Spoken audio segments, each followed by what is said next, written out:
I dream. నేను మీ విజిత. మన సంస్కృతి కార్యక్రమానికి స్వాగతం.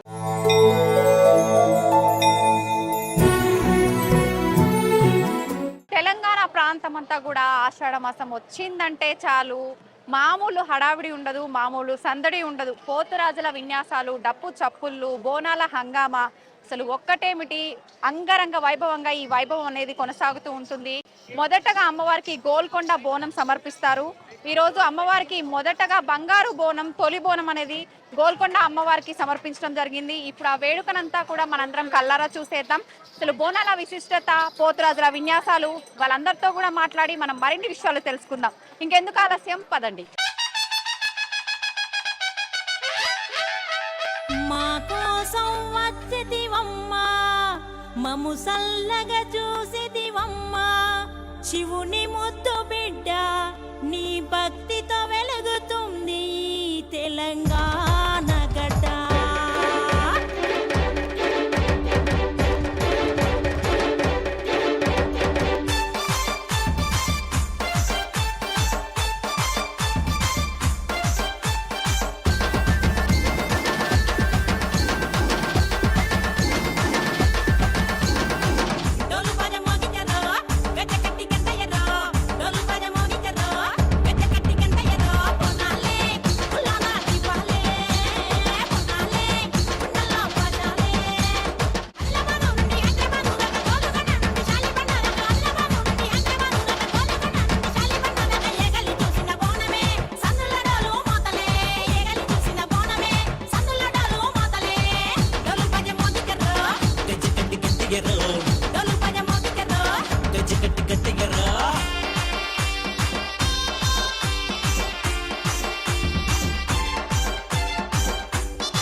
నమస్తే అమ్మా, మనకు ఆషాఢ మాసం మొదలైంది అనగానే మన భాగ్యనగరంలో హడావిడి స్టార్ట్ అయిపోతుంది. ఆల్రెడీ స్టార్ట్ అయిపోయింది కూడా.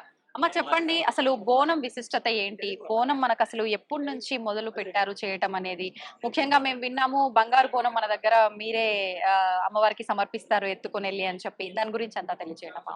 ముందుగా యావత్ తెలంగాణ ప్రజలందరికీ ఆషాఢ మాసం బోనాల పండుగ శుభాకాంక్షలు. ఆషాఢ మాసం మొదలైంది. తొలి బోనం అమ్మవారికి ఉమ్మడి దేవాలయం కమిటీ తరపు నుంచి బంగారు పాత్రలో సప్త బోనాలు సమర్పిస్తాము. ఇవాళ వచ్చేసి తొలి బోనం గోల్కొండ శ్రీ జగదాంబిక అమ్మవారికి సమర్పిస్తున్నాము. ఇది ఒక బంగారు పాత్రలో అమ్మవారికి బోనం సమర్పించడం అంటే చాలా అదృష్టం ఉండాలి. అయితే మేము ఇది ఫస్ట్ 2019లో గాజుల అంజయ్ గారు ఒక సంకల్పం తీసుకొని అమ్మవారికి బంగారు బోనం అనేది తయారు చేయించి వాళ్ళు చేయడం జరిగింది. ఒక్క బోనం అమ్మవారికి సమర్పిద్దాము బోనాల పండుగలో అనుకున్నారు. అమ్మవారు ఎంత శక్తివంతురాలంటే తను 7 బోనాలు చేయించుకుంది. ఒకటే బోనం అనుకున్నాము, కాకపోతే 7 బోనాలు జరిగినాయి. ఫస్ట్ బోనం వచ్చేసి గోల్కొండ జగదాంబిక అమ్మవారికి, అలాగే రెండో బోనం వచ్చేసి మన బల్కంపల్లి రేణుకెళ్ళమ్మ తల్లికి, మూడో బోనం వచ్చేసి ఉజ్జయిని మహంకాళికి, నాలుగో బోనం వచ్చేసి మన ఆంధ్ర రాష్ట్రంలో బెజవాడలో కనకదుర్గమ్మ తల్లి ఇంద్రకీలాద్రిలో, ఐదవ బోనం వచ్చేసి జూబ్లీహిల్స్ పెద్దమ్మ తల్లి, ఆరవ బోనం వచ్చేసి చార్మినార్ లో, ఏడవ బోనం వచ్చేసి మన టెంపుల్లో. లాస్ట్ ఆఖరి బోనం మనకు ఇక్కడ సమర్పించిన తర్వాత ఇంకా క్లోజ్ అమ్మా. ఓకే, అయితే మొదటగా మీరు బోనం బంగారు బోనం ఎత్తుకున్నది కూడా మీరేనమ్మా అమ్మవారికి? అమ్మవారికి బంగారు పాత్రలో బోనం ఫస్ట్ నేనే. ఓకే, అయితే ఇది కమిటీ తరఫున చేయించిన బంగారు బోనం అమ్మా? కమిటీ తరఫు నుంచి చేయించిన బంగారు బోనమే. చూడండి, బోనాల పండుగ అంటే ఒక స్టార్టింగ్ మట్టి కుండల నుంచి స్టార్ట్ అయింది. ఇవాళ బంగారు బిందెలు కూడా మన తెలంగాణ రాష్ట్రంలో అతి పెద్ద పండగ ఇది. అమ్మవారి బంగారు పాత్ర కూడా బోనాలు సమర్పించుకుంటున్నారు. ఇది చాలా అదృష్టం మనకి ప్రజలందరికీ. అమ్మవారి ఆశీర్వాదం ప్రతి ఒక్కరికి ఉండాలి. మనస్ఫూర్తిగా నేను ప్రతి సంవత్సరము వర్షాలు బాగా పడి పంటలు బాగా పండాలని చెప్పి మనస్ఫూర్తి కోరుకుంటాను. ఇంకొకటి ఏంటంటే ఈ పిల్ల జల్లకు కూడా ఆరోగ్యం మంచిగా ఉండాలి, అనారోగ్యత సమస్యతో బాధపడకూడదు అని చెప్పి నేను అమ్మవారికి ఫస్ట్ ఆఫ్ ఆల్ కోరుకున్నది కూడా నేను అదే అన్నమాట. నాకు చాలా సంతోషంగా అనిపిస్తుంది, ఇది నేను అదృష్టంగా భావిస్తున్నాను. అమ్మవారు నా చేతితో చేయించుకుంటున్నందుకు నేను చాలా సంతోషిస్తున్నాను. ఈ అవకాశం మళ్ళీ జన్మ ఉండి మళ్ళీ ఇదే అవకాశం రావాలని కూడా నిజంగా. కోరుకుంటున్నాను. మా ప్రత్యేకించి బోనం అనేసరికి జోగినిలకి ప్రత్యేకమైన ఇంపార్టెన్స్ ఇస్తారు. ఎందుకనమ్మా? సామాన్యులు బోనం ఎత్తితే అమ్మవారికి ఆనందం కలగదా? అవును. జోగినీలు ఎత్తితేనే కలుగుతుంది. అంటే అలా ఏం లేదు. కాకపోతే జోగినీలు మాది శివశక్తులు మేమేందంటే మేము అమ్మవారికి అంకితం అయిపోయి ఉంటాము. మాకు మ్యారేజ్ అనేది, పిల్లలనేది, మాకొక లైఫ్ అనేది జెన్యున్ పబ్లిక్ నడిచే లైఫ్ అనేది మాకు ఉండదు. అవును. మాకేంటి అమ్మవారితోనే కనెక్షన్ ఉంటది. ఉమ్, మేము ఏ పండుగ వచ్చినా అమ్మవారిని పూజిస్తూ అమ్మవారి ధ్యానంలో ఉంటూ ఉమ్, ప్రతిదీ అమ్మవారికి సంబంధించింది చేస్తుంటాం అన్నమాట. ఉమ్. కనెక్షన్ మాకు కొద్దిగా ఎక్కువ ఉంటది అన్నమాట. ఉంటుంది. అందు కాబట్టి మాలాంటి వాళ్ళతో బోనం చేపిస్తాం. అలాగే మేము పూనకం ఊగుతూ అమ్మవారికి సంతోషంగా సమర్పిస్తుంటే ఆమెకు అదొక సంతోషం అన్నమాట. అందుకే కొద్దిగా శివశక్తిలో జోగినికి కొద్దిగా ఎక్కువ ప్రిఫరెన్స్ ఉంటది బోనాల్లో. మా బోనాలు అనేసరికి మనకు పోతురాజులు గుర్తొస్తుంటారు. ఏంటమ్మా అసలు పోతురాజులకి బోనంకి మన బోనాల పండగకి కనెక్షన్ ఏంటి? పోతరాజు అంటే అమ్మవారికి తమ్ముడు లాగా అన్నమాట. ఉమ్, సొంత తమ్ముడు ఎలాగనో ప్రతి అమ్మవారికి పోతరాజు, పోతలింగన్న, ఊర్ల సైడ్ పోతలింగన్న అంటారు. ఉమ్, కంపల్సరీ టెంపుల్ ముంగట పోతలింగన్న ఉంటాడు. ఆ, ఆ పోతరాజు అమ్మవారు మనం బోనం వెళ్ళేటప్పుడు ఉమ్, పోతరాజు ఆ ఈరగోళ్ళలతో ఉమ్, పెద్ద పెద్ద జడలు వేసుకొని, అవును. పెద్ద పెద్ద నిమ్మకాయలు పెట్టుకొని, పెద్ద పెద్ద భయంకరంగా. మీసాలు పెట్టుకొని భయంకరంగా అమ్మవారు గాలి ధూళి ఏదొచ్చిన అమ్మవారికి నైవేద్యంగా అది ఎంతో నిష్టగా మనం తీసుకెళ్తాము. ఉమ్, ఎంతో అలాంటి నైవేద్యాన్ని ఎటువంటి గాలి ధూళి దుష్ట శక్తులు ఎటువంటివి ఆకంఠం చేయకుండా రాకుండా ఈరగోళ్ళలతో ఇలా ఆడుకుంటా ఆహా. పాడుకుంటా సంతోషంగా అమ్మవారి బోనం వస్తుందని చెప్పి ఉమ్, పోతరాజులు అమ్మవారు తీసుకెళ్తూ ఉంటారు. తీసుకెళ్లడం జరుగుతుంది. ఓకే. అమ్మవారికి ఒక రకంగా ఆట పాటలు నృత్యాలతో స్వాగతం. డోలు సప్పుళ్ళు మేళ తాళాలతో పోతరాజు విన్యాసాలతో పాలకాయలు అంటే కొబ్బరికాయలు, పాలకాయలు నిమ్మకాయలతోటి, మైసాజి గుగ్గిలం పొగలతోటి, ఉమ్, పసుపు కుంకుమతోటి అమ్మవారు ఆనందంగా బోనాల పండుగ జరుపుకుంటూ వస్తుంది. ఓకే. అమ్మ ప్రత్యేకించి మనకు కుండతో చేసిన బోనాలే ఆనవాయితీగా ముందు నుంచి వస్తున్నాయి. ఇప్పుడు మనం చూస్తున్నాం బంగారు బోనం. మరి అమ్మవారికి సమర్పించే బంగారు బోనం అంటే దానిపైన చేసే డిజైన్ కూడా అమ్మవారు అలా ఉంటుంది. దీనికి కూడా ఏమైనా ఉందా అమ్మా? అంటే ఉందండి, అర్థం ఉందా? అమ్మవారు ఉంది. అమ్మవారు ఉమ్, మహంకాళి అమ్మవారు చిత్రం ఉన్నది. అలాగే త్రిశూలం ఉంది. అలాగే కలియుగం దైవం శ్రీ వెంకటేశ్వర స్వామి ఉమ్, అందరికి ఆశీస్సులు అన్ని ఉన్నాయి బోనంలో. ఆ, శంకు చక్రాలు ఉన్నాయి, ఉమ్, త్రిశూలం ఉంది, శుభకార్యం త్రిశూలం ఉంది అమ్మవారికి. ఉమ్, ఆ పైన ఎలా ఉందో సేమ్ ఉమ్. కింద కూడా బోనానికి అలానే ఉంటాయి. ఎక్కడెక్కడ బోనం ఎత్తారమ్మా? నేను మన తెలంగాణలో అలాగే ఆంధ్ర రాష్ట్రంలో పటాన్ చెరు, సంగారెడ్డి, కరీంనగర్, కామారెడ్డి ఉమ్, ప్రతి ఒక్క ఊర్లో నేను బోనాలు చేశానండి. మన సిటీలో ఆల్మోస్ట్ అన్ని దగ్గర కూడా బోనాలు చేశాను. ఓకే. అమ్మ బోనాలు అనేసరికి మన తెలంగాణలోనే ప్రసిద్ధి. చాలా మంది జోగినీలు మన సాంప్రదాయాన్ని వేరే ప్రాంతాలకు కూడా పరిచయం చేయాలని చెప్పి వేరే ప్రాంతాలకు వెళ్ళి బోనాలు ఎత్తుతూ ఉంటారు. అలా మీరు ఎక్కడైనా చేశారా? బోనం ఎత్తారా?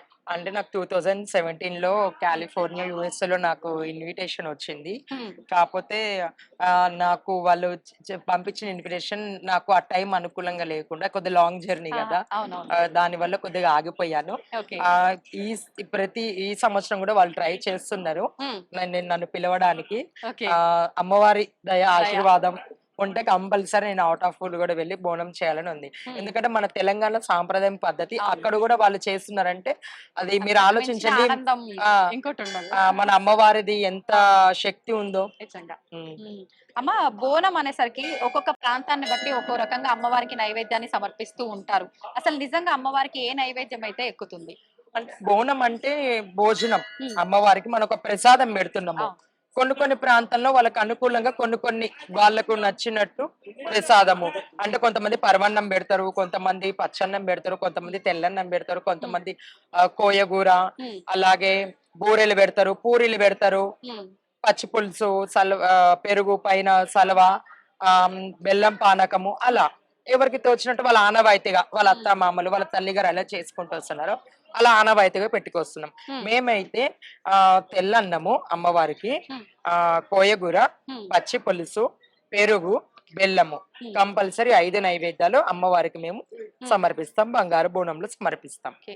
మా అమ్మవారికి బోనం సమర్పించడంతో పాటు సారే కళ్ళు శాఖ కూడా పోస్తూ ఉంటారు. ఇది ఎందుకు వచ్చిందమ్మా సాంప్రదాయం? అంటే కళ్ళు శాఖ ఈ మందు శాఖ ఎందుకు వస్తున్నాం అంటే మనకు కొన్ని డిసీజెస్ అప్పట్లో ఏంటంటే డిసీజెస్ ఎక్కువ వస్తుంటాయి. ఇది ఆషాఢ మాసంలో తొలకరి పంట, తొలకరి వానలో చిన్న చిన్న ఇన్సెక్ట్స్ అవన్నీ వస్తుంటాయి కదా, కాబట్టి ఆ కళ్ళు శాఖ అనేది అమ్మవారికి భూమి మీద మనం శాఖ పెడుతూ ఉంటాం కదా, ఆ ఇన్సెక్ట్స్ అనేవి డై అయిపోతాయి అన్నమాట. అలాంటి రాకుండా కాబట్టి ఒక సైంటిఫికెట్ కూడా ఉంది, ఇలా కూడా ఉంది. మన ధర్మానికి సైన్స్ కి కనెక్షన్ ఉంది అన్నమాట.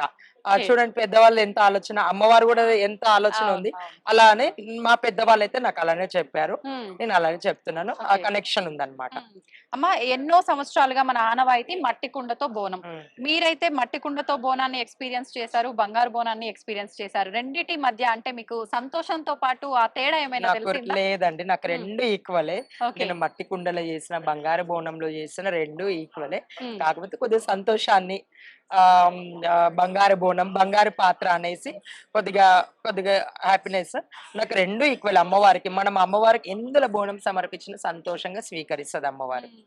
నిజంగా మామూలుగా కొంతమంది బోనం తీసుకెళ్లేటప్పుడు తొక్కిసలాట అట్లా అయినప్పుడు కొంతమంది బోనాలు అనుకోకుండా కింద పడిపోవడం జరుగుతూ ఉంటుందమ్మా. చాలా వరకు అలా జరగగానే ఏదో అపశకునం జరగబోతుందని చెప్పి భయపడుతుంటారు. నిజంగా అలాంటిది ఏమైనా జరిగే అపశకనం అలాంటిది ఏం లేదు. కాకపోతే ఈ మధ్య మన తెలంగాణలో ఎక్కువ చాలా బోనాలు వెళ్తున్నాయి, చాలా సంతోషము. కాకపోతే పబ్లిక్ ఏంటంటే నూకులాట, తోసుకులాట చేయకూడదు. ఎందుకంటే బోనాలు ఎంతో నిష్టగా మనం పొద్దున అమ్మవారు అంత బరువు ఎత్తుకొని వస్తుంటాం కాబట్టి పబ్లిక్ కూడా సహకరించాలి. కొద్దిగా పుష్ చేసిన బోనాలు పడితే మనకి అది మంచిగా అనిపేది అనమాట. ఏదో తప్పు మనం చేసామా అందుకే పడ్డది అనుకుంటారు, కానీ అలాంటిది ఏం లేదు. అక్కడ బోనం ఒకళ్ళు కింద పడగానే అది భూదేవికి సమర్పించండి. భూదేవి కూడా ఒక తల్లియే, ఒక అమ్మవారే. అలాంటిది ఏం సందేహపడవద్దు ఎవరైనా సరే, అలాంటిది జరగకూడదు అని చెప్పి నేను మనస్ఫూర్తి కోరుకుంటున్నా. అమ్మా మనం ఇంట్లో ఫుడ్ వండుకునేటప్పుడే ఎన్నో జాగ్రత్తలు పాటిస్తూ ఉంటాం. మరి అమ్మవారికి వండుతున్నాము బోనం సమర్పించడానికి అని అంటే ఖచ్చితంగా నియమాలు పాటించాలి. ఎటువంటి నియమాలు పాటించాల్సి ఉంటుంది అంటే అమ్మవారికి మా నియమం అయితే మేము తొలి బోనం చేసేటప్పుడు మా శివశక్తుల జోగులు తడిబట్ట స్నానం చేసి మూతికి మౌత్ కి క్లాత్ కట్టుకొని మాట్లాడకుండా మా గురువు గారు అలానే మాకు బోనం చేపించారు. ఇప్పుడు కూడా అలానే బోనం చేసుకుంటూనే వస్తున్నాము. బోనం పూజించేటప్పుడైనా గానీ, నైవేద్యం పెట్టేటప్పుడైనా గానీ మనం కంపల్సరీ మాట్లాడకూడదు. ఒకళ్ళు మనకు టంగ్ బై స్లిప్ అయి మాట్లాడినా కానీ క్లాత్ కట్టుకొని కంపల్సరీ బోనం అనేది అమ్మవారికి పెట్టాలి. ఎందుకంటే తుంపిల్ అనేవి మన నోట్లో చిన్న చిన్న ఉంటే పడకూడదు అనమాట అమ్మవారికి. ఎందుకంటే అమ్మవారికి ఎంగిలి కాకూడదు.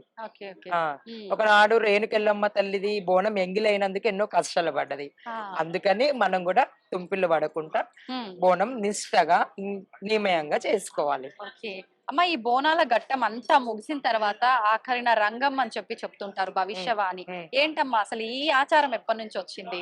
రంగం అంటే చూడండి, అమ్మవారికి బోనాలు ఎట్లయితే శివశక్తులు తీసుకొని అమ్మవారికి వెళ్తున్నారో అలాగే రంగం భవిష్యవాణి వాళ్ళది కూడా ఒక పరివార్ అనేది ఉంది. పరివార్ అంటే ఒక కుటుంబం అన్నమాట.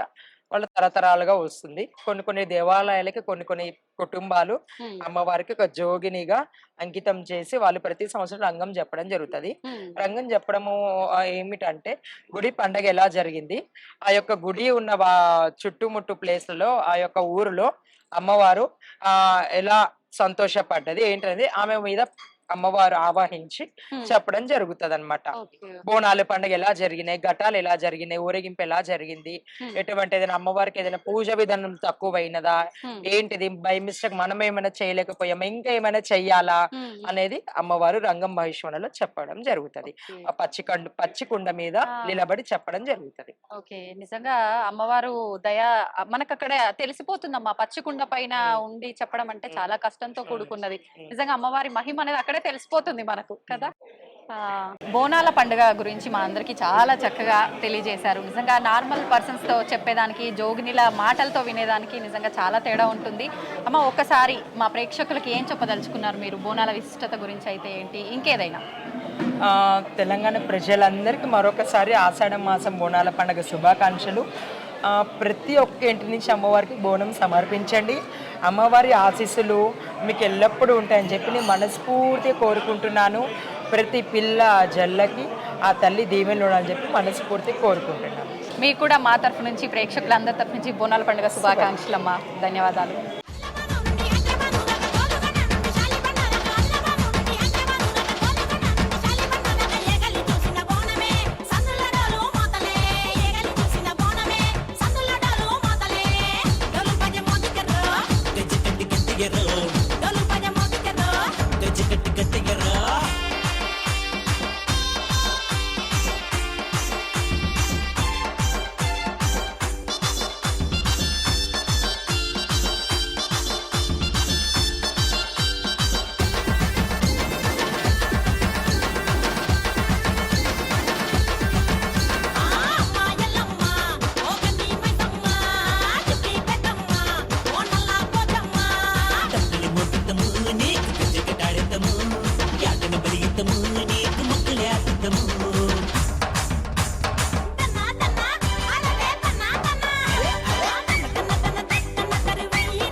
డోలు పజ